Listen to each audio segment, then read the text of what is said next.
From the train station at the beginning of Once Upon a Time in the West, it's the IGN Digigods. Please welcome two guys listening to a harmonica recital, Wade Major and Mark Kaiser.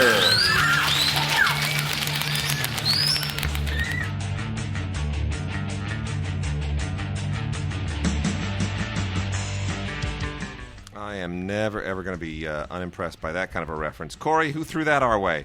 Tav Rainey gave us that little bit of heaven. It was indeed a little bit of heaven. So, listen, this is Wade Oogie Love along with Mark Oogie Love after a spectacular Labor Day weekend surprise, which is that, you know, Labor Day is traditionally the worst film weekend of the year. It's the year when everything gets dumped, all the crap gets thrown out there because the summer movies have run their course, the fall movies aren't ready yet to begin their Oscar campaigns, and kids are back in school, adults are back at work, everyone's coming back from vacation. Nobody really wants to go to the movies, they just want to go barbecue. So there are literally thousands of screens available for whatever junk movies want to go and grab them and try to make a little bit of a profit.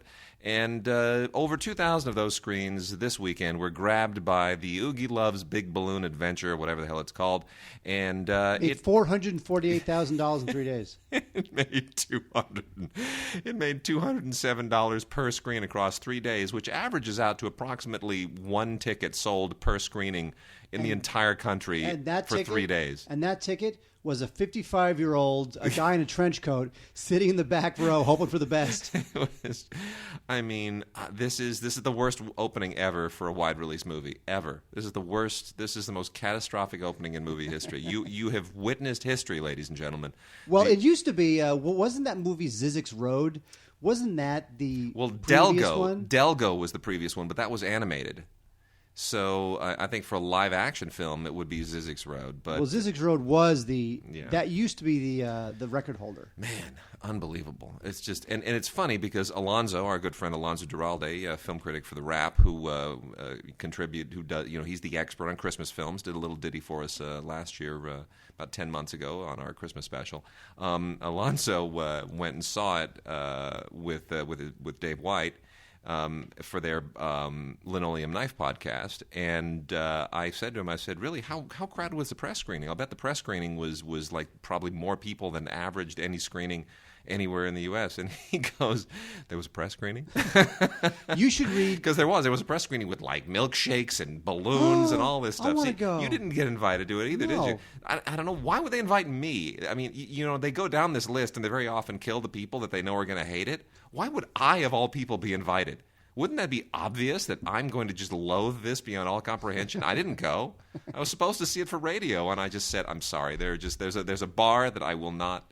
It's a bridge too far. You should read A.O. Scott of the New York Times. Yeah. You should read his review of the movie. Yeah. Because he wrote it in the voice of Van Oogie Love? Of like a 4-year-old or something. That's like when I did my review for Box Office of Beavis and Butthead Do America in Beavis Speak. That was a lot of fun. Oh, it's the best. All right, Mark, what is this? He says, Owie Scott says, he writes, Dear Mr. Scott, here is my critic of Oogie Love's The Balloon Venture. Thanks for the $1. I hope you liked your gin tonic. They had milkshakes at the screening. Oh, that's brilliant. Nobody is mean in this movie. They talk very loud. There are parts where you dance or say cheers and rhymes, which made it noisy in the theater. Oh, that's great. And then this is A.O. Scott, like the chief film critic of the New York paper of Times. Record of the United States. Yes. And he writes, it's a short review. He writes 300 words as if he's a 5-year-old. Oh, that's fabulous. That's great. Oh, that's great. Well, you got to do those things to keep yourself sane sometimes. He wrote an incredibly funny review for what was that, Jack Black, Gulliver's Travels? Yeah. He wrote a hilarious review in the voice of Jonathan Swift. Oh, that's great. And it was just brilliant. I mean, it was so brilliantly written. I mean, he with all the flourish of Jonathan Swift and all the slang words of the era, and it was unbelievably brilliantly written. Did you read Manola's review of Cat in the Hat, written in Dr. Seuss rhyme? Oh, that's funny. That was pretty good too. Yeah, that was pretty good. Actually, you know what my favorite of all of those ever was? It's one of my favorite reviews ever written, and it might have been one of the first to actually do that. Was Jack Kroll's review of Clan of the Cave Bear. for Newsweek. Or no, it was Newsweek. Jack Kroll was writing for it at the time. He wrote the whole thing in caveman speak. It is just absolutely rip-roaringly hysterical. It's really funny. Like there's a line in there that said something to the effect of what's her name? The actor Pamela, who was in the right. Sue Martin. No, Pamela from the right stuff. Yeah. She was in Kindergarten Cop too. Yeah, exactly. Pamela Reed. He says Pamela Reed look more hairy than James Remar. I still remember that. Anyway, it's very funny. So what is this, Mark? What have you inflicted on me? Well, stop. First of all, I have to get something off my chest. Yes. You have disappointed me greatly. Yes, I did not have time. You predicted now, I would not week, have time. I did. Did I predict that? You predicted it. Yeah. Now last week I made Wade something from the Hunger Games cookbook, which you liked. Very much. And then I was supposed to reciprocate with something from the Downton Abbey cookbook, which I didn't have time to do because I've just been too busy. So because I bake on the weekends, I made Wade it's basically 2 peanut butter chocolate chip cookies, and they are sandwiching peanut butter chocolate ganache. It's just from a Bon Appetit book I bought last week. Wade. It's rich. It is rich, isn't it? Uh-huh. Very rich. But that's not there's nothing wrong with that.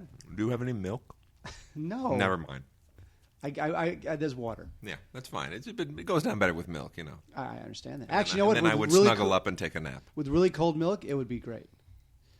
But I actually cut down on the amount of sugar on that. I cut down on the amount of sugar just a drop because I read some of the reviews online. Mm-hmm. They all said it's very sugary, so I kind of cut down on the sugar. They all said it's very rich and decadent, but they said it was a bit sugary. I kid you not. If you had milk, yes, and a mat, a little floor mat, yes, and like a Winnie the Pooh blanket, yes, I would be taking a nap right now. And I even made it less sugary because the recipe calls for milk chocolate chips, and I used semi-sweet chocolate chips because they're less sweet. Very nice. Okay, now that doesn't matter. Yeah. Before we get on with the show, yeah, because we have a lot to talk about, and we have a pile of television here that is ornery and unprecedented. Okay, now you've only taken one small bite, but let's just is it good or not? It's good. It is good. It is good, but boy, that's sugary. I'm going to be awake for the next 3 days. How is that more sugary than the gigantic 6x6-inch brick of shortcake? Yeah, but that was fruity. That was fruity sugary. I can deal with fruity sugary. So that's chocolate sugary. That's chocolate sugary. And you're less into chocolate sugary. I'm into chocolate sugary, but smaller doses. Really? Yeah. So take small bites. Yeah, exactly. All right, let's you know what? We got a gigantic pile of television here. We got old movies, classic movies, new movies. But first, Mark, why don't you? Why don't I? You are Mr. Bloody Baseball. Tell us why that's important. Baseball's greatest games. They have, you know what? I have to say, the good folks at the MLB Network, they really crank these things out. And they crank them out because it's easy to crank them out because the entire game is like one big 3-hour just file. You really just have to do some editing at the beginning, some editing at the end. Otherwise, just show the game. I know. There's nothing to be edited. The entire game is already on television here. Put it on a DVD. Yeah. Montage at the beginning, montage at the end. Here's a DVD. Although I do wish they'd come out with these on Blu-ray, and I don't like the fact that they're not, especially because all these games are broadcast in high def. I know.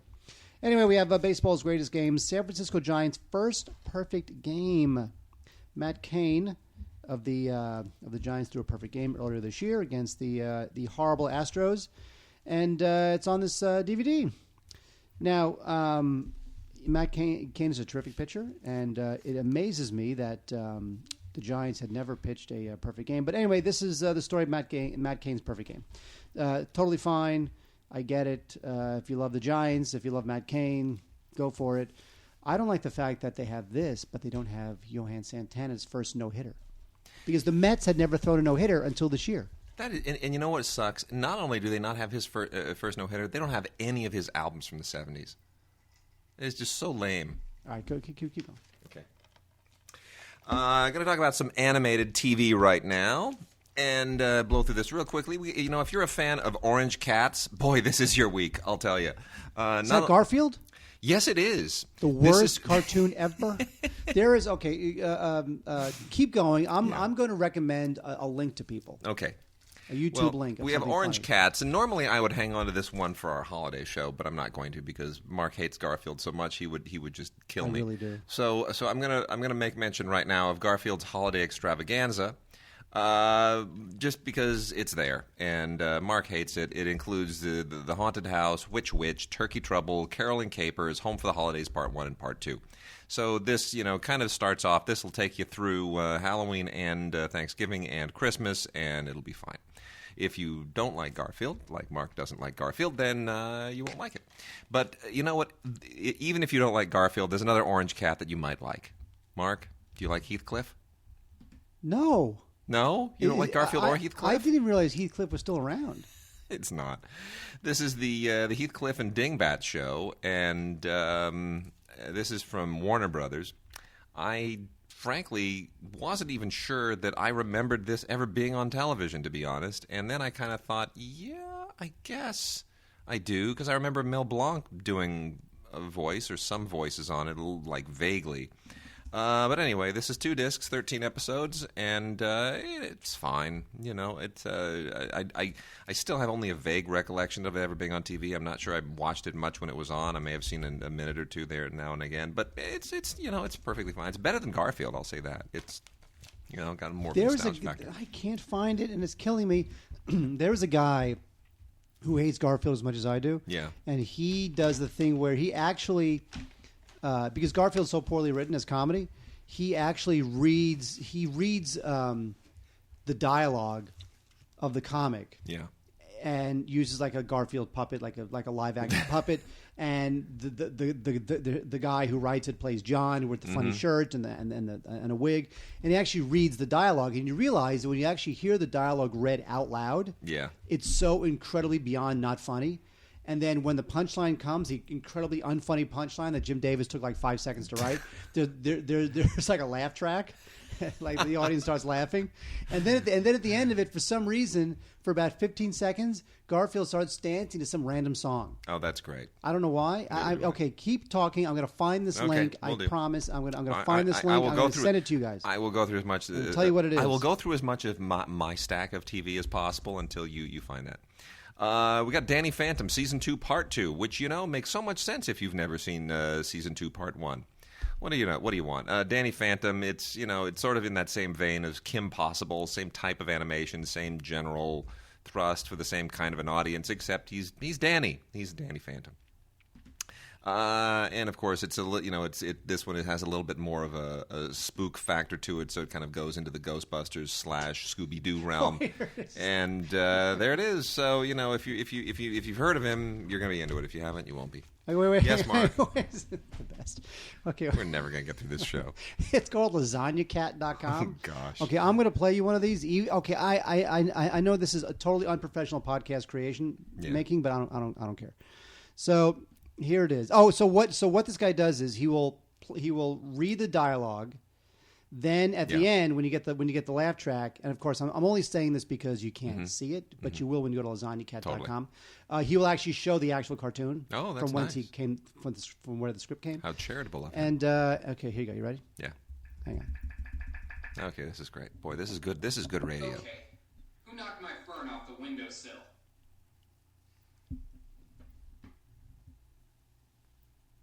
His line to me isn't half so upsetting as the credit he's giving my intelligence.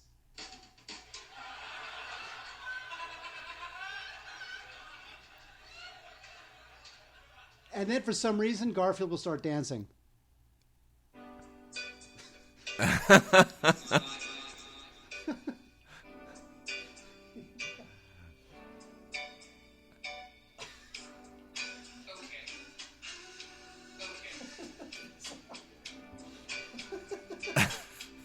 Okay, this is someone having way too much fun with.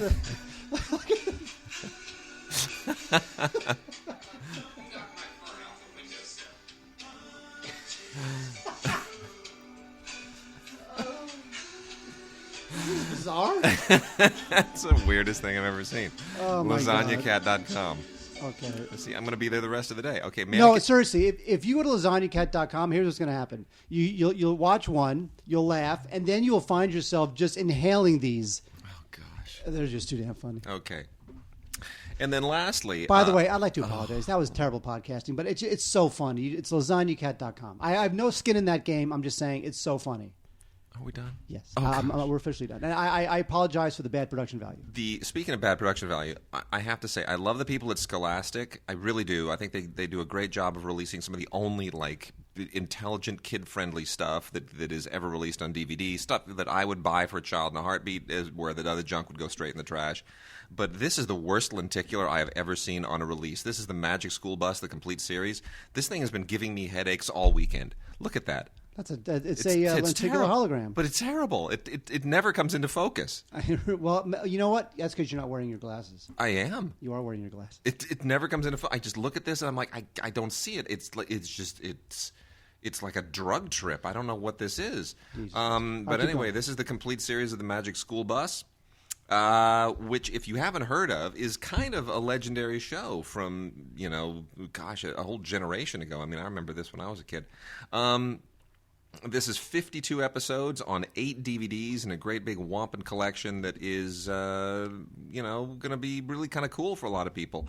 Mostly parents. I'm not sure how many kids today will necessarily respond to it, but it's very representative of a different time, and the whole way that it represents, teaching and school and kids and the relationship between kids and the teacher, Mrs. Frizzle or Ms. Frizzle.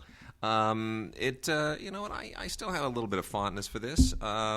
It won Emmys back in the day, but it'll be interesting. I'm curious if any of you actually show this to your kids. Email us at gods@digigods.com and let us know if they respond to it, or if they go, "This looks like old and lame, and these kids don't have cell phones and they don't text, and I have no way. I don't relate to what's that school bus? It's not natural gas powered. I can't connect with this." So if they treat this like it's horse and buggy time, I'm curious. And this dual series thing that they keep doing with Grey's Anatomy and Private Practice is getting kind of a little bit old, I got to confess. I was a huge Grey's Anatomy fan in the original years of the thing. This is the 8th season, Extraordinary Moments. And this includes an extended episode and a few kind of superfluous extras, featurette type things, and interviews. And in addition to that, we have Private Practice, the complete 5th season, which also includes cast interviews. But here's the thing. I thought Grey's Anatomy was really good like about the first 3-4 years. And the fact that it's gone to an 8th season, I think, is impressive. But it's like the same stuff over and over and over in the 8th year. And Private Practice, 5th season, seems like it's running on fumes just a little bit as well. I can't really, the first season of this I thought was pretty good, but not quite holding it. So, if you've been with these shows for that long, you're stick with it. But they've lost me. You're a better man than Wade. Yeah, you lost me. Notice how I don't say you're a better woman than Wade, because I don't know if any women actually listen to this podcast. True. All right, so elsewhere on the TV front, the big TV thing, at least in my world, is The Office Season 8. This is Blu-ray and DVD. Oh, Steve Carell, where did you go? It's kind of sad. It was kind of sad. And, of course, the show is now kind of running on fumes and has announced its end. And, so we have Rainn Wilson is still there, and what's his name from... the Hangover still there. Oh yeah, that guy. I know. The older older you get, the fewer names you remember, because people aren't that important anymore. This show has long since outlived its usefulness, but the show's become like The Simpsons, where sometimes they do get a couple good lines in. Yeah. For nostalgia's sake, you sometimes tune in hoping that it's as funny as the earlier ones. Yeah. So it's not that there's not good stuff in here, but I think at this point it's definitely started its death spiral. We have some bonus features, including deleted scenes, blooper reels, some webisodes, and that's good stuff. So there you go, The Office Season 8. Also, we have 2 shows that are kind of like paranormal-ishy. One is this show Haven. Now, Haven's one of those sci-fi shows that just seems like, it just looks a little worse than most shows, and we've discussed why this is the case. It looks like something the CW passed on. This is a Canadian production, and we all know about Canadian productions. Canadian TV productions are like the Saabs of TV. like when you look at a Saab, it looks like a car, but it's not really a car. It's just something a little off about a Saab. It doesn't quite look like a car as we know it. Canadian TV shows are like Saabs. This show, Haven, is like a It's sob. the sob. It's this. I hear Does that make sense? Okay, sure. Sure. Exactly. Thank you for humoring me. Anyway, this is based on a Stephen King deal, and this DVD is the second season of Haven. Now, it is returning for a third season for reasons I'm not quite sure about. But the show, it's kind of paranormally, where this FBI agent, goes to this town, and there's all sorts of supernatural things happening in the town, and it might have something to do with her family. I'm not a big fan of this as I am of Fringe. Fringe, I feel, does this sort of stuff much better. Fringe, by the way, not a Canadian production. This is season 4 on Blu-ray, which, of course, all these shows should be coming out on Blu-ray. And, this... Isn't this something JJ's got his fingers in? JJ has his fingers in this. Yeah. And you know what? I like Joshua Jackson. I do. I think that... I don't know where you'd put him in movies. He's not quite... Are you pushing that... You don't like this cookie, No, do you? I'm just making You don't space. like it. Just say you don't like it.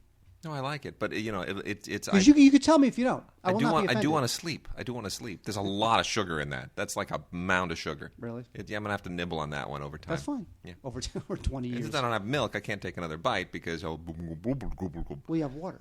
Why does milk make this cookie feel less palatable sugar-wise than drinking water? It's You have just no idea. it's an erotic thing. It's something pheromonal. Anyway, this is Fringe season 4. There's some good stuff here. I like Joshua Jackson. I wish he'd do movies. I don't know what you'd have him do. He's got a bit of a soft face, and I don't know that he's handsome enough to be a leading man like in romantic comedies. But anyway, he's found Fringe, 22 episodes, 4th season, good stuff. Because you know what? It involves a doomsday device, and I want to tell you what happens with the doomsday device. Also on Blu-ray, we have from HBO, Bored to Death. And this show is a very quirky show. I don't know that it's ever really reached the heights it could have, especially considering the cast. Jason Schwartzman, Zach Galifianakis, and Ted Danson. But this is a great little kind of detective show, and there are some bonus features here, including outtakes. Of course, with Galifianakis, outtakes are going to be hilarious. Some audio commentaries, and this is the 3rd season of the show. I don't think the show is coming back. But they really gave it a good shot. There's some quirky stuff in here. I applaud HBO for giving it a shot. But if you're into this sort of stuff, you may want to give it a whirl starting with season 1. I don't know if season 1's on Netflix or not. I'm sure it is. But anyway, this is season 3 of Bored to Death. A very interesting, very quirky, never quite as good as it should have been, but still worth checking out show. And speaking of HBO, a couple more HBO series here. One is How to Make It in America, the complete 2nd season on Blu-ray. Fabulous Blu-ray, great audio on this. A really interesting character-driven show that I was somewhat unaware of for a while. But you know what? This is for some reason HBO doesn't really push this like they do some of their higher concept shows. And I kind of think they should because the writing is very crisp, the acting is great, terrific cast. Luis Guzman. Why do I never get sick of Luis Guzman? He's the best. He's just so great. He's like in everything, and the guy's not even really an actor. He just kind of fell into acting. You know that guy lives in like North Carolina on a farm? I know. He does. He lives like he doesn't live in Hollywood. He's got like 4 kids or something. Yeah, he's the best. He's really, really great, and he never, he doesn't try to be anything that he's not. He's just but he's so real when he does movies. I especially love him in Boogie Nights, man. Oh, it's the best. Hey, Jack. Oh my gosh, it's so good. Anyway, How to Make It in America, complete 2nd season. Really a very, very nice release. And on the higher profile front is one of the flagship shows over there at HBO, also on Blu-ray here, looking just as good, sounding just as good, is Hung, the complete 3rd season. And, this, I don't really connect to this show very well, not because I don't relate to the lead character. But it just seems like a really kind of a thin concept to sort of hang a show on, so to speak. If we had a laugh track, I'd have gotten at least 3 or 4 just in the last 30 seconds. You know that. Wait, I'm your laugh track, and I'm not laughing. I'm mean today. Yeah. I'm mean to Wade. All my double entendres fall flat on the ground. That's okay. Anyway, Thomas Jane stars in the show, and I've liked him better, actually, in movies. But he's fine, and there are tons of bonus features on here. Just there's an alternate ending from the season finale. Not that even matters remotely. Featurettes and the usual stuff. 4 audio commentaries, which aren't terribly interesting.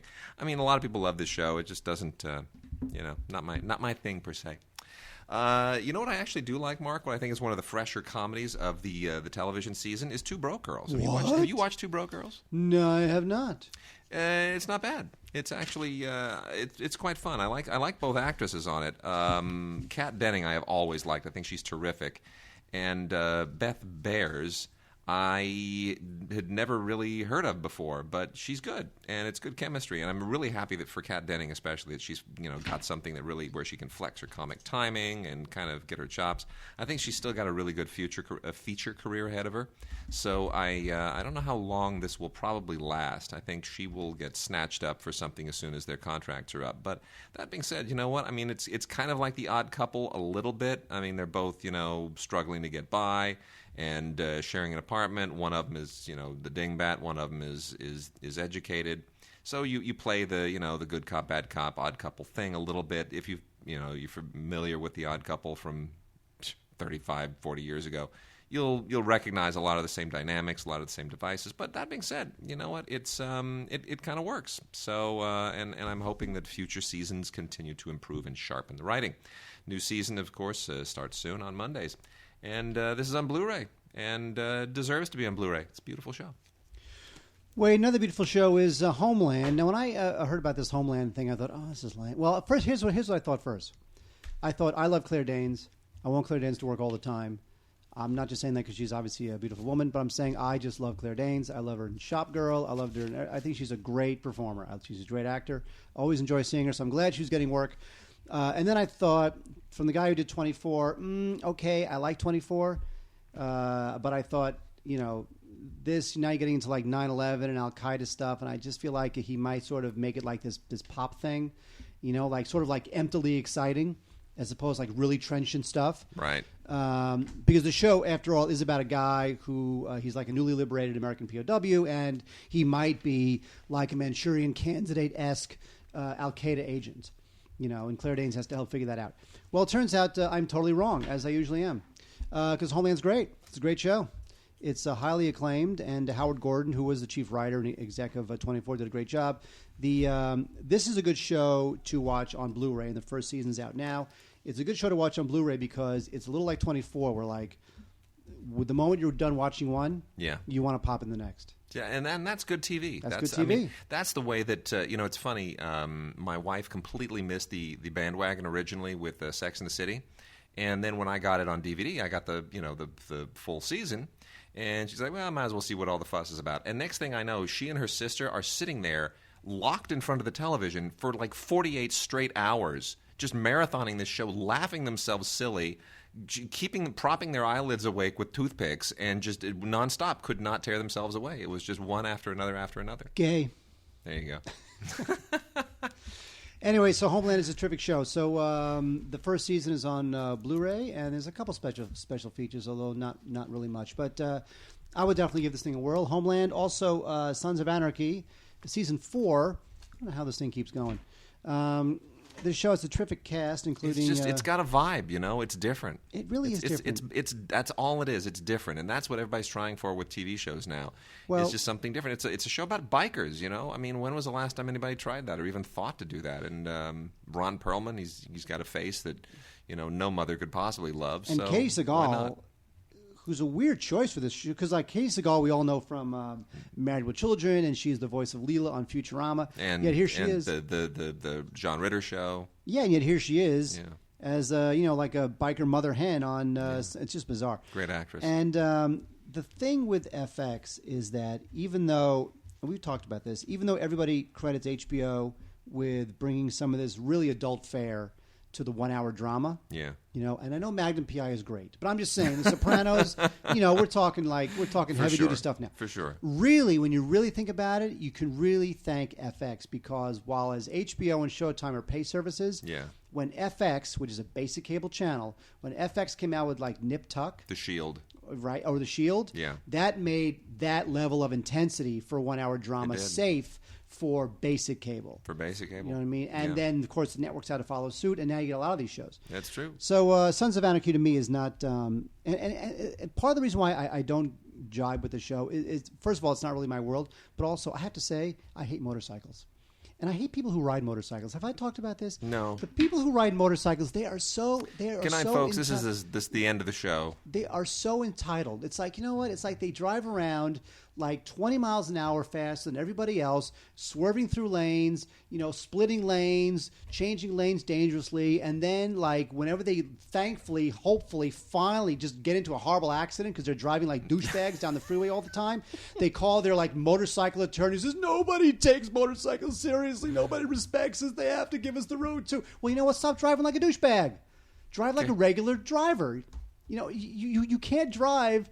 You can't drive faster. You're looking at me like I'm crazy. You can't drive like 20 miles an hour faster than everybody, splitting lanes, just swerving through lanes, driving dangerously, and then like as if like, oh, we're all supposed to get out of our cars and drive 10 miles an hour so we don't dare bother the poor motorcyclist who's driving like an a-hole on the freeway. But you like he has a right to drive like an a-hole on the freeway because he's in a motorcycle. But you like Sons of Anarchy. I don't. Okay. NCIS has 2 more seasons for 2 of their shows. We have NCIS Los Angeles, the 3rd season. What does NCIS stand for again? Everyone should know this by now, right? It stands for, if you had given me another 30 seconds, there'd be some serious comedy involved. But this is the funny thing. It's like CSI. Everyone kind of knows. Well, it's a criminal scientific intestine. If you give them long enough, they'll think of it. NCIS, nobody really knows. Nobody Naval really knows. Criminal Investigation Services. Service. I know, but it's like it's right here on the box, But nobody ever knows right off the top. Even people who watch the show from the very inception. It's called. Anyway. Actually, you know what? It's called No Codger is Safe. That's it. Because only old people like this show. I know. Right? So No Codger is safe. Mark Harmon is like 60-something from now. watching this show and weird. liking it. It's weird. Mark Harmon's in his 60s. Anyway, this is the 9th. He was a quarterback at UCLA. He's 61. He was a quarterback at UCLA. Mark, in fact, he just turned 61 like a day or 2 ago. September 2nd was his birthday. Yes, see? How'd you know that? I know that because Mark Sanderson, a good friend of ours and screenwriter, posted it on his Facebook page because Mark Sanderson wrote I'll Remember April, the film that Mark Harmon actually acted in. He's friends with Mark Harmon, so he congratulated him on his Facebook page, and that's how we knew. See how these things work? The world communicates. NCIS, the 9th season, the original show with Mark Harmon. What am I going to say? It's by this time, no, it's the same stuff. It's like Law and Order and CSI. These things just keep on rolling because they got a formula. These shows do not get old because they just keep plugging along with what works. Audio commentaries, lots of featurettes. Mark Harmon is terrific. He's always terrific. I'm impressed as hell. The guy's he's one of those guys that he's eminently watchable. 3rd season of NCIS Los Angeles is, a little bit more of a conventional cop show, to be honest. And the only thing that really keeps me going on this is the cast. I like Chris O'Donnell, but LL Cool J is my guy. Really love LL Cool J, and I wish that he and Ice-T would put that stupid feud of theirs to rest. We are, in the next week or 2, going to talk about Ice-T's documentary on rap, The Art of Rap. And it is a great documentary, but one of the unfortunate things in it is that LL Cool J is not interviewed in it. Just because Ice-T and LL Cool J, they still have this like 30-year-old feud that they're carrying on today. They were rappers back then, and today they're basically TV cops, and they're still rivals, and they just can't put it to rest. And that's unfortunate. Get it over. Put it to rest, guys. I'm just saying. Also, we've got Parks and Recreation Season 4. And the reason, by the way, in case everyone's wondering, geez, what happened? Why is all this television being covered? Well, this is the way it works. This is September, and the new TV seasons are all getting rolling and ramping up, and everybody wants to release the previous season on DVD and Blu-ray as they start their new seasons so that you can sort of piggyback the publicity of one off of the other. If the DVD gets released, that means you see the DVD on the shelf. It reminds you the show is starting up soon. You buy the DVD so you can catch up on the last season and then know exactly where the new season starts. And then, it works the other way around as well. So that's the strategy, at least. I don't know if it necessarily works. But Parks and Recreation Season 4 starts up again. And Amy Poehler, still very, very funny. This show was a little shaky getting off on its run initially. But it has somehow parlayed that quasi-office approach It's kind of a rural version of The Office, which Modern Family does as well. They all sort of have that neo-documentary style to them. Well, The Office. The Office started that, and everybody's kind of borrowed that. And you'd think it would get old, but as long as they keep the writing sharp, not bad. So Amy Poehler really holds this thing down. A terrific cast, some very, very funny supporting performances. And from Rob Lowe, come on. When did Rob Lowe become funny? About the same time Alec Baldwin became funny, right? I know. Who'd have thunk? Well, you know what it is? Seriously. Like these guys, like Alec Baldwin, his movie career wasn't going very well. He had to reinvent himself. I know. Same thing with Rob Lowe, I guess. He was on Brothers and Sisters, very serious, running for Senate, running for president. But anyway, you got campaign ads on here, webisodes, an uncensored gag reel, deleted scenes, some extended episodes, a lot of fun stuff. It's all kind of filler. It's all sort of fluffy, but the show is filler. The show's fluffy. Come on, give it up.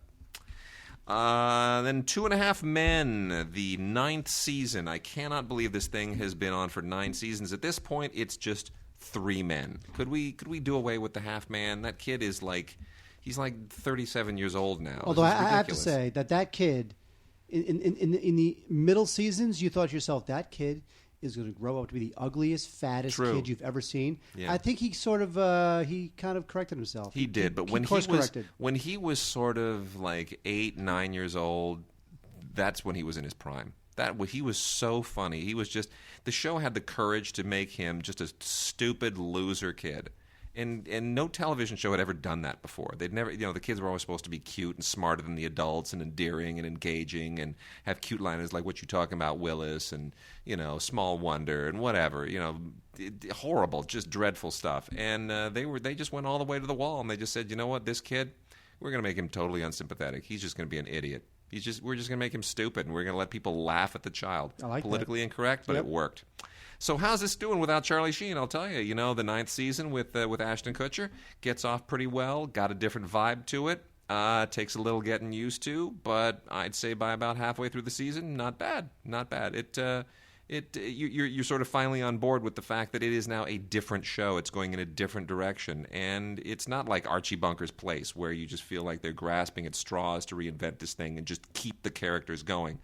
It really is. It's a different thing, and it's a very smart reconceptualization they did. This also has a gag reel, and a bit on the changing of the set, the upgrade to the production design. So that's actually really interesting and well worth taking a look at. So 2.5 Men, 9th season. You realize what happened to Anger Management? Anger Management got picked up for 90 episodes. Yeah, I don't really understand that. Well, it got picked up. It got picked up for 90 episodes for one reason, because they had initially ordered 10 episodes. Right. See how it did. And if it reached a certain ratings benchmark, they would automatically greenlight another 90, which means that there would be a total of 100 episodes, which means it can go into syndication. So here's what they're doing now. And this is what TV's like, because they have decided to do 90 episodes, which is like kind of unprecedented. Right. But they're going to shoot them all in only 2 years, which means that they have to shoot 2 episodes a week. Now, a sitcom, sitcoms look like they're hilarious and easy. I don't think Charlie's going to like that schedule. Well, I got to be honest. Well, I mean, he likes it now because it'll make him amazingly wealthy. I mean, wealthy beyond all of his dreams. Look, he's not wealthy right now. We're talking. We're talking. I don't know if we're talking like Friends, Seinfeld money. Yeah. So I think he has a lot invested in keeping himself out of trouble in order to get that done. But the thing is that if you're doing 2 episodes of a sitcom a week, right, that is a guarantee for lousy programming. Guaranteed. However, don't forget, I was reading about this. Mm-hmm. They've already sold the show in syndication in all these foreign territories. Right. All these foreign territories, like crazy countries that you think they wouldn't care, they have bought this show, the 100 episodes. Yeah. I mean, obviously, assuming they all deliver, but the commitment's already there, for $600,000 an episode to these different territories. Jeez. That's a pre-sale monster. Pre-sale monster. Not $600,000 a season. an episode. Wow. Actually, I'm going to look this up. You know what? I'm going to look this up. You talk about this. Okay. Because it really is fascinating. All right. The complete third season of Glee. We got this on Blu-ray. You know what? Glee is an incredibly well-produced show. I have to confess, it's a little tired to me now. The first season was like, well, this is fresh and cute and cool and kind of embarrassingly enjoyable. The concept is terrific, but now it's like, oh my gosh, really? How much further can you really stretch the concept? Like, how many more performances of Glee Club performances of standards and kind of cheery perkiness can I take on a weekly basis? So it seems to be spreading it a little bit thin. I don't know really where they're going to go with this at this point, but. Anyway, third season, it looks great. It sounds great. That's the thing that most matters with Glee is it really just rocks it on the audio, especially if you have a great Blu-ray system, you're just going to go crazy for this. And you got a deleted scene here of Santa Baby, new thing on the new cast members because obviously they got to keep it fresh. Or at least try to, and a couple of featurettes. More interesting is Criminal Minds Season 7. Which goes back to what I said about NCIS. All of these procedural shows, they rely pretty much on good cast and sticking with the formula. Just do not deviate. The Law and Order shows are a testimony to that, as are the CSI shows. Criminal Minds does the same thing. This is about an FBI behavioral analysis unit, and that's why this is not called BAU, because that doesn't sound as cool as NCIS or CSI. BAU doesn't really rock. So they called it Criminal Minds. And really what keeps this going, Mark, Joe Mantegna. Joe Mantegna. He's the man. He's the guy. He's so freaking good. He just brings such weight and such gravitas to everything he does. And the rest of the cast, perfectly fine. But, Mantegna he's an anchor, man. And I miss that guy in features, but I'm glad that he's on television. This also has gag reel. Gag reel is the new featurette. Well, because they're easy. They're totally easy because you've got all that material every time someone goofs up. Yeah, get some assistant editor making like $6 an hour. Yeah. to string them all together. That's it. Put a stupid song underneath it. And really what they do now is when they're shooting and someone really flubs, they don't put, that doesn't get marked NG, no good. That gets marked, GR for gag reel. Cut that out, save it, put it in a separate bin for the gag reel, for the DVD. It's gotten to that point now. So sometimes there are even times in some of these gag reels where you can tell that people are intentionally, screwing up and winking at the camera like, I know, I did that one for the gag reel. Thank you. Okay. Perfectly fine. Okay. So anyway, Criminal Minds, 7th season. Some interesting commentaries on here, too. Really underrated show, I think. All right, Wade, here's the thing. In Canada, Australia, and Scandinavia, anger management has sold for roughly $600,000 an episode. Holy cow. More than what Seinfeld and Two and a Half Men got out of the gate. That makes no sense. Isn't that just bizarre? That makes no sense. And, of course, what you have to understand, too, the reason why they're doing 90 in 2 years is the same reason why they shot the two Matrix sequels at the same time, or shot the two, or the Lord of the Rings movies at the same time to save money. Wow! If you gangbang them 90 episodes in 2 years, it keeps the cost down. I just don't get it. Well, for $600,000 an episode, you'll get it. I guess. All right, The Good Wife, third season. This show stars Juliana Margulies, who, by the way, you know what? She's looking weird, man. She's getting work done, and she's a beautiful woman. But now she's rocking the work, and it's just lame, totally lame. Don't like it. Anyway, at first I thought this would be kind of like a one beat show, where you get the wife of the jilted wife of the politician, the disgraced Elliot Spitzer politician, and then she would try to kind of make it on her own, overcoming the adversity, and she does it, blah blah blah. But you know what? This thing is rolling along. This is the third season on DVD. Why not Blu-ray DVD? And it's getting less interesting as it goes along. Although it's got Alan Cummings. Alan Cummings, he's in it for some reason. I don't know why, because we love him. Josh Charles, kind of eking out a career for himself. He's also in this. He was, of course, in Sports Night. Chris Noth is in this. And what's nice about the show, really the best thing about the show is that both Chris Noth and Juliana Margulies, they have kind of these dark undercurrents that they can play as actors that I think kind of keeps the show a little bit more interesting. So, so Good Wife's third season. I'm not the hugest fan of the show, but it keeps rolling along.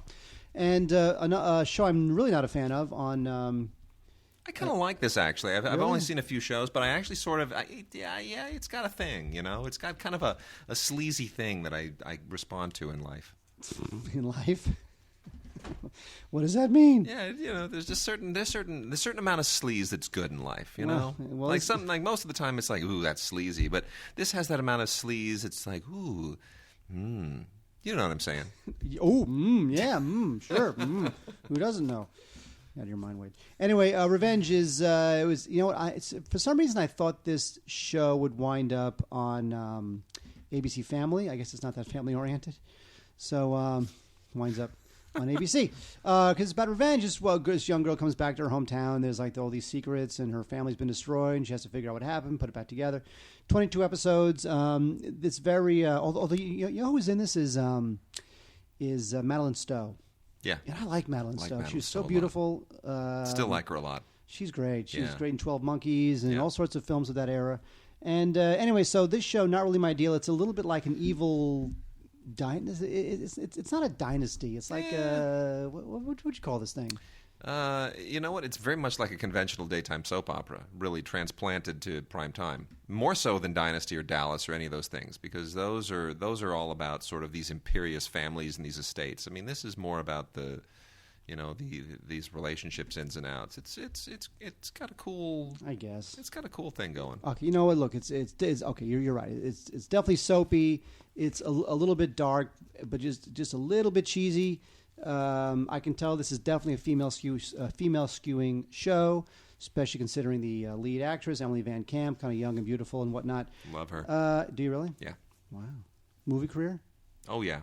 Eventually. With With the right role. I mean, it's you know, she's very TV right now. She's, you know, Brothers and Sisters and this, but there's a chance to make that jump, and it's just about picking the right part.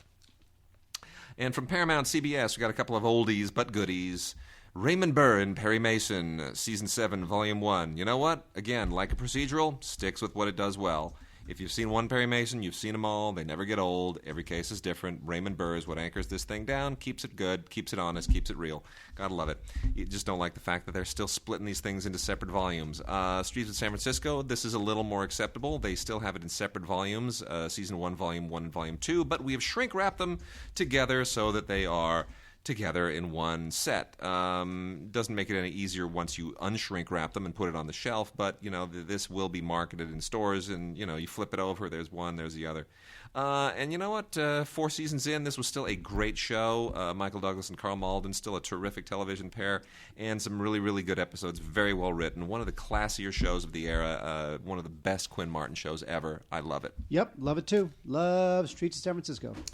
All right, Mark, I'm going to... Don't make me sing the song. I won't. The theme song. I won't. Dun dun dun dun dun dun dun dun dun. All jazzy and cool. Yeah. So we're gonna do some foreign real quickly, and then wrap out with some of the new movies.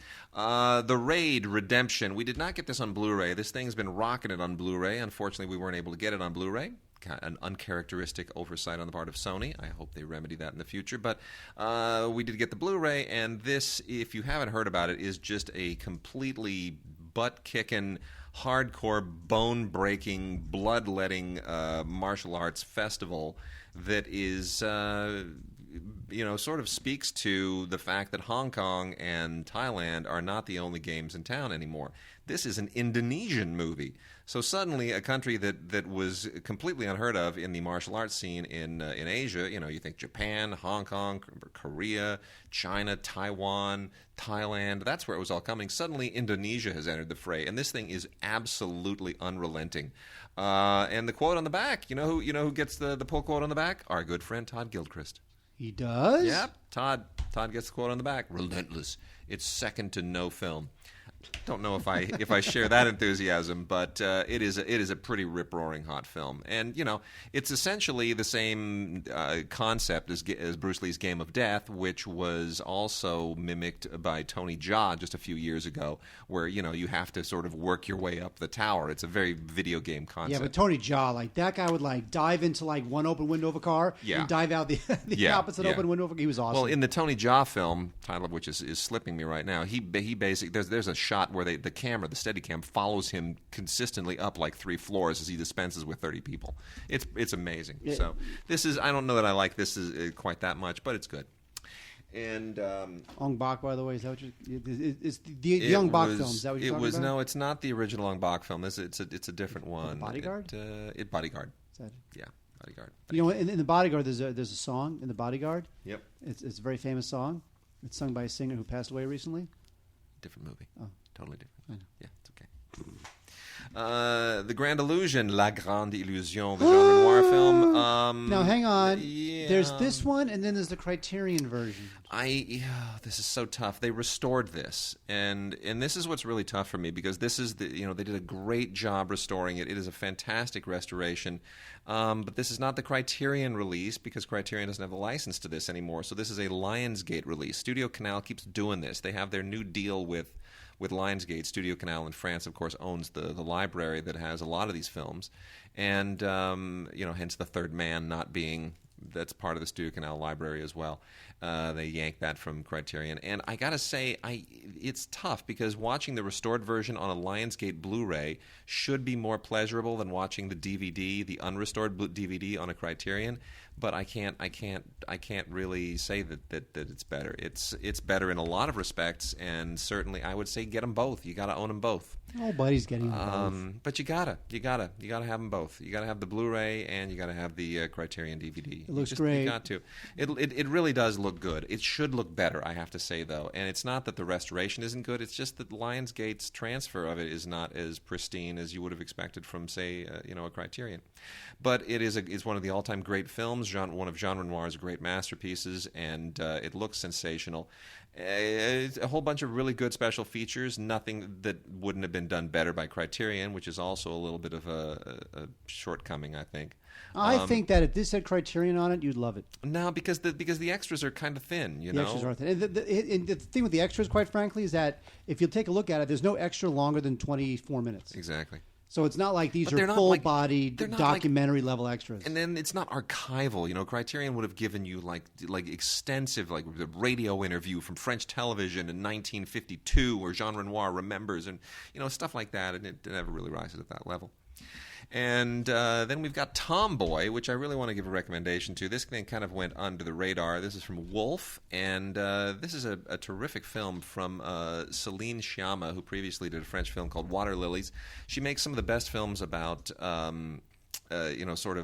sexual issues and gender issues, particularly from the standpoint of a gay woman. And this is about a young girl who disguises herself as a boy and to pass with this new 10-year-old little girl, and just pretends to be a boy because she wants to blend in as a boy with the new kids. It's French language film, but it's just devastating, absolutely devastating. And Zoe Heron, who plays the little girl, is just breathtaking. If this film had gotten any kind of juice behind it, she would have been an Oscar candidate. It is just really a very, very powerful film. I think maybe the most powerful film I've ever seen about gender identity. Really? Even more than Boys Don't Cry? Yep, way more. Wow. Way more. Wade, the Oscar winner last year for Best Foreign Film is an unbelievable, fantastic, mesmerizing masterpiece that I absolutely loved every frame of it. It's called Chairman of the Board. Co-stars Carrot Top as a guy who... Okay. Okay. See if you were paying attention. Yeah, that's too A Separation from Iran is just an outstanding, compassionate, brilliant, detailed, trenchant look at not only familial relations in Iran, contemporary Iran, but it just encompasses religion and family and this movie is just so amazingly good. It takes place again in contemporary Iran, and it's about this husband and wife. Their marriage is sort of dissolving, and you get a sense of unlike Western movies, here you get a sense of what motivates Iranian couples, what motivates them to question their marriage, what motivates them to raise their children in certain ways, what motivates them to sue or to not sue, the religious pressures, the family pressures, the pressures of honor.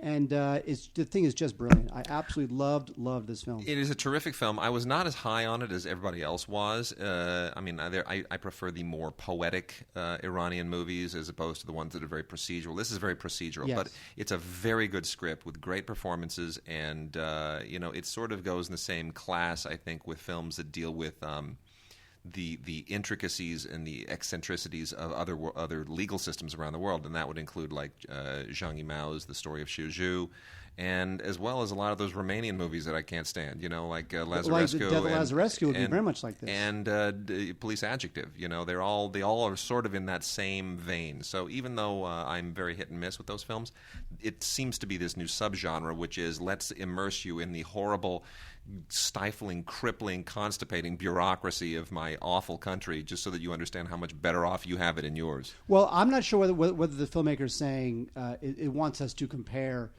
Iranian life to the life in the country. But you we're inevitably watching the do. film. You inevitably do. True, you do. But I think also he's really just sort of putting it out there that this is what it's like in these countries, and he doesn't. True. He doesn't do it in a show-off way.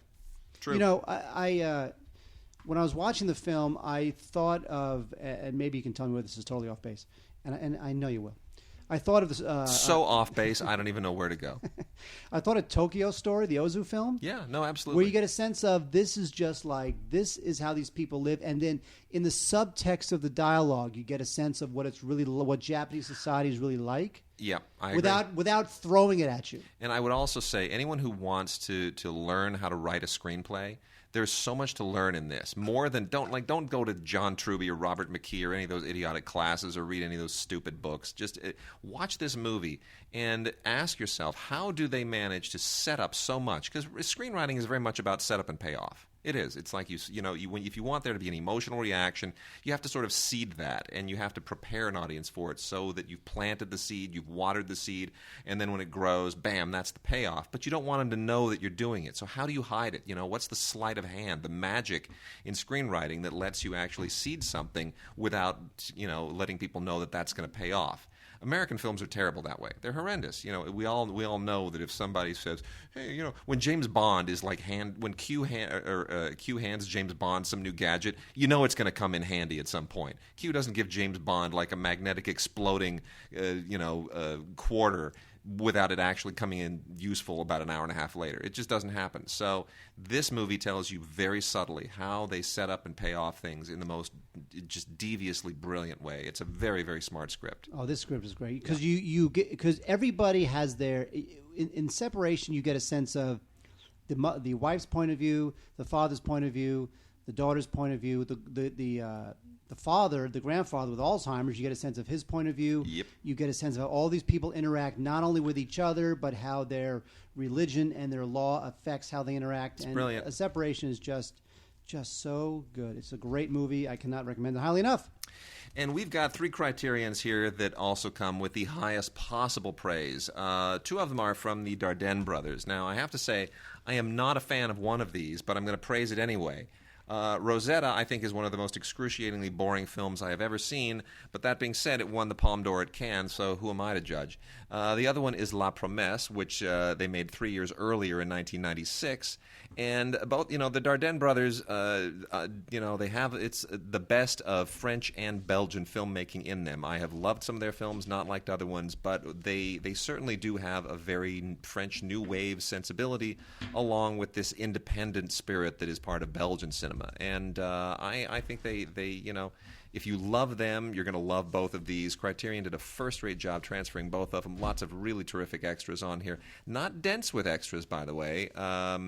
Primarily La Promesse has the interesting stuff on it, which includes a conversation between the Dardennes and our good friend Scott Foundas. What? Scott Foundas bloody well found his way onto a Criterion. I can't believe it. But it's really terrific. Scott is a brilliant kid, and I call him a kid because I have to, because he's younger, and it's just infuriating how old that makes us. But that being said, Scott is really sharp, one of the brighter film critics in the United States, and he's now in New York. We lost him here. Yeah, he does a went lot to of work with the Lincoln Center. Lincoln Center. Yeah. And there's also an interview piece featuring Jeremy Renier and Olivier Gourmet on La Promesse. Very, very nice. So, and also an interview bit on Rosetta. And then we also have from Criterion Umberto D, the brilliant, amazing masterpiece by Vittorio De Sica, which is so gorgeous. This may be like the new standard for black and white transfers. The film was made in 1952. I have seen this projected in some just horrible, horrible prints, and they just poop this thing out in the most pristine transfer. I don't know. It is amazing what they did with this. It is beautiful. The audio is just pristine, and it includes an unbelievably gorgeous hour-long documentary about the life and career of Vittorio De Sica that is so touching. I had never even knew this thing existed. It was made for Italian television about a decade ago, and it is absolutely sensational, just wonderful. So you cannot miss Umberto D. And then lastly, a couple from Kino. Start with Louis Feuillad's Les Vampires. This is a restoration by the French Cinematheque of the amazing serial that was originated by the guy who created the serial. You know, the reason that Louis Feuillad's name is synonymous with serials is because he was the first guy to actually do it. 10 episodes of this kind of freaky black and white silent era vampire soap opera. This is like, I guess you could say this is the original Dark Shadows from 1915 and 16. It's terrific. It's a lot of fun. You just never ever get sick of this. Feuillade kind of figured out the formula that holds today as to how you just keep following these things over and over and over, and the cliffhangers and everything that just kind of keeps you going. And he had a style that was really second only to Fritz Lang at the time. Just terrific stuff. It's on Blu-ray and on DVD. The Blu-ray is a fabulous, fabulous Blu-ray, beautifully, beautifully transferred. Can't recommend it highly enough. And then we also have Korczak, Andrzej Wajda, the great Polish filmmaker's remarkable film, which stands as one of the great Holocaust films of all time. This is written, by the way, by Agnieszka Holland, who is just recently was Oscar nominated for In Darkness. In Darkness, still Great dealing film. with a lot of those Holocaust themes, and so you know that she knows her stuff, and Vida certainly lived through a lot of it, and it is a powerful, powerful film, beautifully photographed in black and white, a spectacular Blu-ray. Highly recommended. The story actually is, the name Korczak is a pseudonym. Janusz Korczak is really Henrik Goldschmidt, who in the 1930s was this, I don't want to call him Bozo the Clown, but he sort of was, from a radio standpoint, the equivalent. He was really extraordinary to the development of children in Poland. And when he found out, boy, I don't want to go where this goes. It's so touching and so depressing at the same time. But let's just say there is no television icon that would do for children what this guy did for children today. Just it's remarkable, and it'll bring you to tears. So an amazing, powerful film. One of the best films that Vida ever made. Vida Blue, the pitcher for the Oakland A's? No. In the 70s? No. Carlos Santana, that pitcher who plays guitar. All right. Everybody knows how much I hate Jason Statham because he keeps making the same movie over and over again. In fact, the thing with Jason Statham is that it is no Jason Statham film unless he sits in a car and drives fast. Yes, and true. in the movie Safe, look right there. Look what he's sitting behind. The car. wheel of a car. With a gun in his Because that's what he does. Yeah. And obviously Jason Statham knows who he is. I just wish that he would maybe try to do something else, God forbid. Although it does pain me to say that of all of his bad movies that I'm tired of seeing, Safe is one of the better of his bad movies I'm tired of seeing. And the reason why I was just not into this initially is because in the movie he plays a cage. Everyone's trying to get on the cage fighter mixed martial arts bandwagon thing. Oh, if we make our character a mixed martial artist, we'll tap into this whole new thing that all the kids love. And they'll love it in Middle America because they all love mixed martial arts, and boxing is out and MMA is in. So they're trying to tap into that by making Statham a second-rate, MMA guy. Yeah. Anyway, so of course he blows a rigged fight. The Russian mafia murders his family, Wade, in a world where his family is murdered. I'm so tired of movies with the Russian mob. I'm tired of it. And they kill his family. Now Sick he's of got to get revenge in Sick a of world. the Russian mob. And the funny thing is that he gets revenge with like this 12-year-old Chinese Yeah. girl. So already you're thinking of like Leon. In other films where a killer goes with a young girl and runs around. Well, look, it's kind of as bad as you think it would be, but for 95 minutes, it moves fast, it looks slick, and I guess it's fine. But just God, Jason, do something else, anything with your life. I know. Blindness is the Cannes Film Festival misfire from Fernando Meirelles, who did the Brazilian director who did City of God. This is an English language film, and the Constant Gardener as well. Blindness is, it should have been a better movie. It should have been a much better movie. It's an okay film. Julianne Moore is very good in it. It basically is a kind of a semi-post-apocalyptic film about a plague of blindness that strikes the world, and Julianne Moore is the only one who can see. Well, okay, they should have been able to do more with this than what they did. It was like an opening to do some amazing things as a filmmaker, and they just didn't. They weren't able to pull it off. It's kind of unfortunate. Mark Ruffalo, Danny Glover, Gail Garcia Bernal, Alice Braga, all co-star, all very good, but just doesn't take the risks that it needed to take. But it's not a bad film, so worth a rental, I would say. That's on Blu-ray from Echo Bridge. It's from the Miramax Library, and give it a shot if you want. Something else to give a shot is the 5-year engagement. This is from the Apatow factory of overlong comedies that are slowly but surely dragging young men into adulthood. I mean, we have like the 40-year-old virgin, and soon we're going to have This Is 40, and now we have the 5-year engagement. And on the women's side, we had the very funny Bridesmaids, which I loved. But the Apatow thing is all about taking these like postmarks of like old adolescence and adulthood, and blowing them into like these amazing like rite of passage comedies, and that's kind of what he does. Now here we have 5-year engagement, which is with a whole bunch of good folks, including Chris Pratt, Emily Blunt, and Jason Segel. I don't think this is nearly as funny as Bridesmaids, but it does have that same Apatow mix of like of authentic human behavior along with crazy jokes that are like way out there and give the thing an R. This thing is like over 2 hours.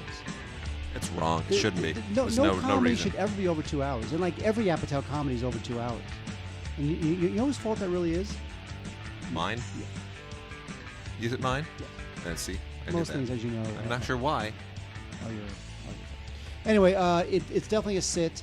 But the performers are engaging. People who are of that age will definitely recognize something in it. I just wonder whether, at this point, I feel like the Apatow thing was starting to like kind of get a little creaky. Yep. But 5-year engagement, not his best. But if you've already seen the other Apatow stuff and are waiting for This Is 40, check out 5-year engagement. And then lastly, we're going to recommend Piranha 3 Double D. That's not 3DD, 3 Double D. This comes in a packet that contains. Here's what's included: 3D Blu-ray, regular Blu-ray, DVD, and digital copy. And you know what? It's not a good movie. It's a horrible movie. It's not even a good 3D movie, but it's all about just sticking boobs in your face in 3D. So if you have a 3D television and a 3D Blu-ray player and you're looking for a 3D movie to show off, forget about Titanic, forget about Avatar, forget about, any of the other, like, legit stuff. Just get this, because it's a gimmick, and you know it's a gimmick, and these people, they own the gimmick. It's but just that's silly. Okay. So you look. It's okay. Look, obviously. I'm fine with owning the gimmick. Yes, if you own its stupidity, that's it. That's totally fun. And I'm totally like fine. Piranha does own its stupidity. It does, and I'm all for it. And you know what? What can you say about a movie that actually includes in its campy B movie, all in your face, let's just have a good time cast, Christopher Lloyd, Gary Busey, and David Hasselhoff together again. It's like the Expendables. Yeah, totally, absolutely. And look, Mark, they even sent us a little like beer warmer thing. What do you call these?